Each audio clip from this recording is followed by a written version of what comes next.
Kata Nabi SAW, Allah berfirman dalam hadis Qudsi, diriwayatkan Imam Ahmad Tirmidzi dengan sanad sahih, Ya ibna Adam, tafarraq li ibadati amla sadraka ginan wa asuddu fakrak. Wahai anak Adam, kata Allah SWT, ini hadis sahih, kata Allah SWT, wahai anak Adam, lowongkan waktumu untuk beribadah kepadaku. Biar kau lagi dagang, lagi meeting, lagi buat apa saja, azan tinggalkan semua. Lowongkan waktu ibadah kepadaku, aku akan penuhi dadamu dengan sifat kekayaan. Kau akan selalu merasa cukup, dan aku akan tolak kefakiran darimu. Wa illa taf'al, kalau kau tidak mau lakukan itu, mala'tu yadaika syugla, aku akan sibukkan tanganmu dengan banyak kegiatan. Walam asuddu faqrak, dan aku tetap akan membiarkan kefakiran ada di hadapanmu. Juga dalam sabda Nabi SAW yang lain, riwayat Imam Ahmad dan juga Ibnu Majah dengan sanad sahih, kata baginda Nabi SAW, man kanatid dunya hammahum, siapa yang dunia menjadi targetnya, tidak ada urusannya sama halal haram, enggak ada urusannya dengan masalah akhirat, farraqallahu alaihi amrah, Allah akan sibukkan dia dengan perkara-perkara, tidak selesai-selesai, ini enggak selesai, itu enggak selesai, semuanya jadi masalah buat dia. Wa ja'ala faqrahu baina ainai, Allah jadikan kefakiran di depan matanya, biar mobilnya mewah, rumahnya mewah, segala macam ada, tetap dia merasa tidak pernah puas. Walam ya'tihi minad dunya illa ma kutibalah, dan tidak akan sampai kepadanya urusan dunia ini kecuali yang sudah dicatatkan baginya.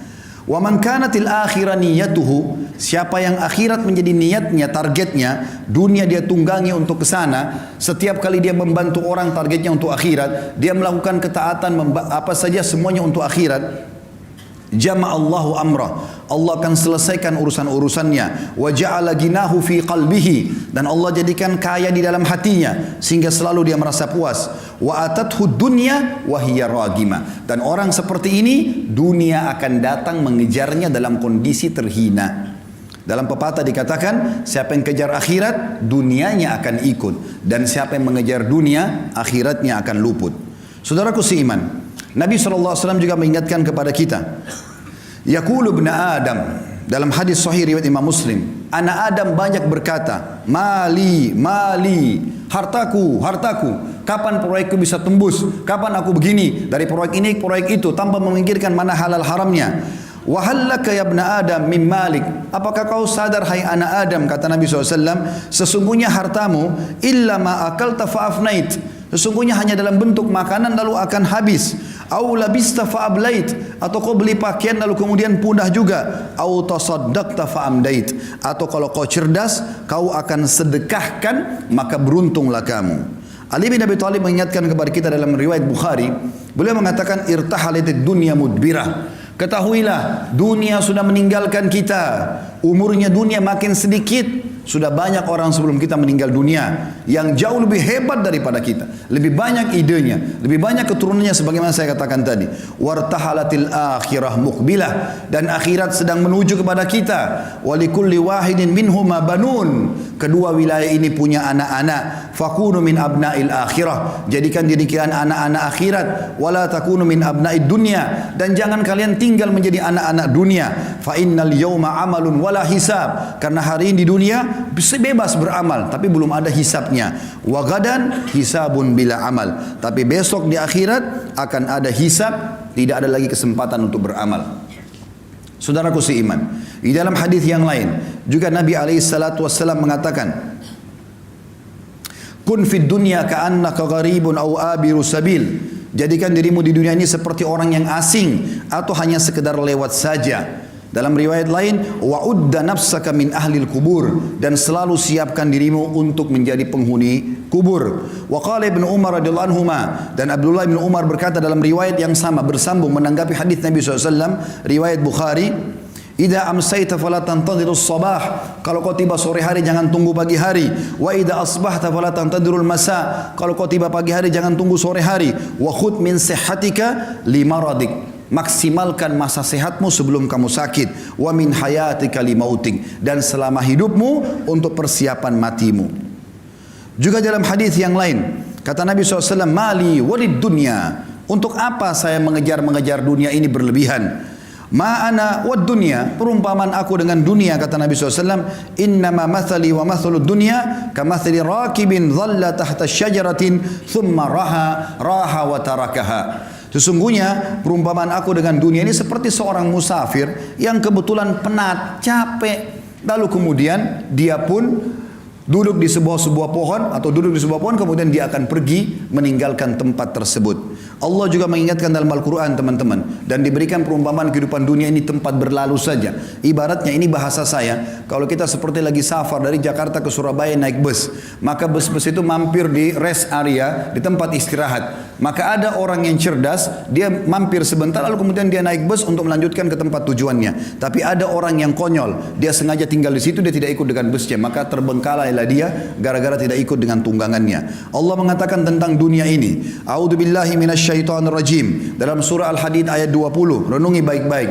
I'lamu annamal hayatud dunya la'ibun wa lahwun wa zinatun wa tafakhurun bainakum wa takathurun fil amwali wal aulad. Ketahuilah, dunia ini yang kalian lalui, yang aku sedang tempatkan kalian, kata Allah, yang kalian lahir di muka bumi ini semua sudah ada fasilitasnya, adalah hanya seperti kehidupan bermain-main saja dan perhiasan, serta orang berbangga-bangga, manusia berbangga di antara mereka tentang banyaknya harta dan anak-anak. Kamathali gaithin a'jabal kuffara nabatu.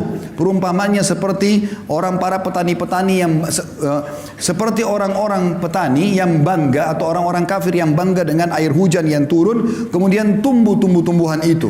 Thumma yahiju fatarahu musfarra, kemudian mulailah masak atau matang ya, buah-buahan tersebut. Thumma yakunu hutama, kemudian tiba-tiba kami binasakan. Wa fil akhirati adzabun syadidun wa maghfiratun minallahi wa ridwan.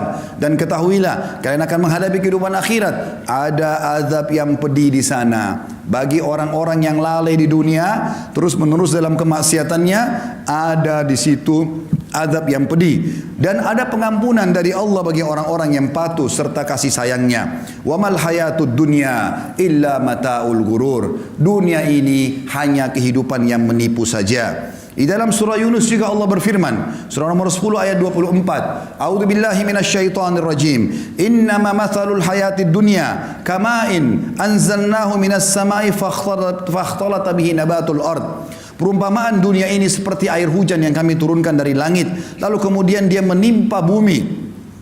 Lalu keluarlah tumbuh-tumbuhan dari bumi itu.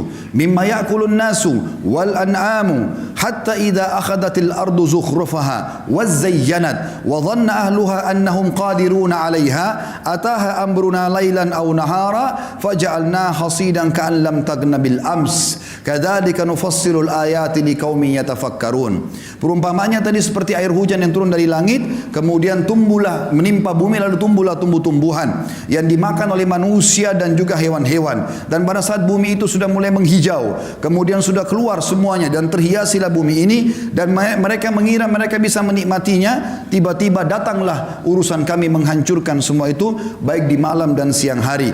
Maka jadilah dia seperti tidak ada sebelumnya. Begitulah ya, begitulah kami merincikan ayat-ayat kami bagi kaum yang mau berfikir.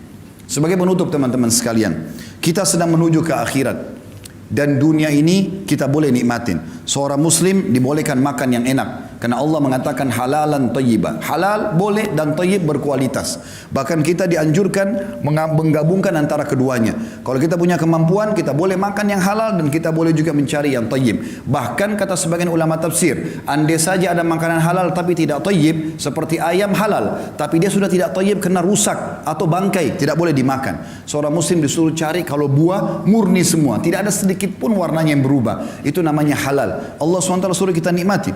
Kita boleh menikmati punya kendaraan, punya pakaian, segala macam. Nabi SAW punya 11 rumah, karena beliau berpoligami. Setiap rumah punya pembantu di istri-istrinya, setiap rumah ada untanya. Nabi SAW menikmati itu. Tapi selalu sebatas ini hanya akan dilalui, bukan sebuah target utama. Syekh Utsaimin rahimahullah mengatakan, perumpamaan orang dengan dunia ini seperti dia masuk ke WC. Dia selesaikan hajatnya, kemudian dia akan keluar, tidak akan tinggal lama di sana. Teman-teman sekalian, Allah sedang menjanjikan kita sesuatu yang besar di akhirat sana. Allah ciptakan kita manusia untuk menjadi anak-anak akhirat, bukan dunia. Jangan mampir, jangan tinggal di sini. Kita akan kembali ke sana. Semuanya kita akan kembali. Kalau di dunia ini Anda pernah makan makanan enak, minum yang enak, pakai pakaian yang bagus, lalu mungkin Anda pernah melihat pemandangan yang indah, maka atau mungkin pernah melihat badan atau fisik yang sempurna, paras wajah yang tampan, apa saja kira-kira yang kira-kira membuat orang kagum di dunia, maka perhatikan apa kata Nabi SAW. Perhatikan semua itu teman-teman. Bayangkan sesuatu yang paling besar yang pernah Anda lihat. Orang yang sangat tampan, orang yang sangat cantik, orang yang sangat sempurna secara fisik, kaya raya, punya mobil mewah, rumahnya mewah, segala macam. Bayangkan itu dengan pertemukan dengan sabda Nabi SAW. Beliau mengatakan apa? Tentang target kita di sana, akhirat. Wallahi kata Nabi, dalam hadis riwayat Muslim, demi Allah, Nabi enggak pernah sumpah kecuali penting sekali. Beliau mengatakan, Wallahi, mad dunya fil akhirah illa mathalu ma yaj'al ahadukum isba'u hadhihi fil yammi falyandur bima yarja. Demi Allah, perumpamaan dunia dibandingkan akhirat hanya seperti seseorang di antara kalian meletakkan jari telunjuknya ke lautan kemudian diangkat sama dia. Maka lihat apa yang ikut dengan tangannya. Di dalam hadis yang lain kata Nabi SAW pernah melewati pasar, lalu ada bangkai kambing. Kebetulan kambing ini bangkainya kecil, kambingnya kecil dan dia dibangkai, kemudian kupingnya kecil juga dan agak sobek. Jadi sudah bau, kecil, badannya kurus, telinganya juga sobek. Lalu Nabi SAW pegang kuping kambing itu, bangkai lalu diangkat. Kata Nabi SAW kepada para sahabat, siapa yang mau beli ini?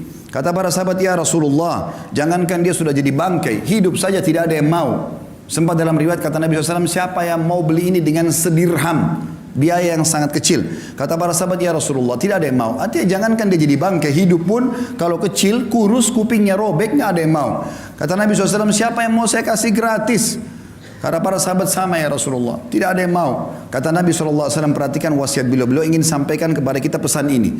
Fawallahi, beliau bersumpah lagi atas nama Allah, lad dunya ahwanu alallahi min hadza alaikum. Hadis sahih riwayat Tirmidzi. Ketahuilah dunia ini di sisi Allah atau apa yang Allah janjikan buat kalian di akhirat nanti ya lebih hina daripada bangkai ini.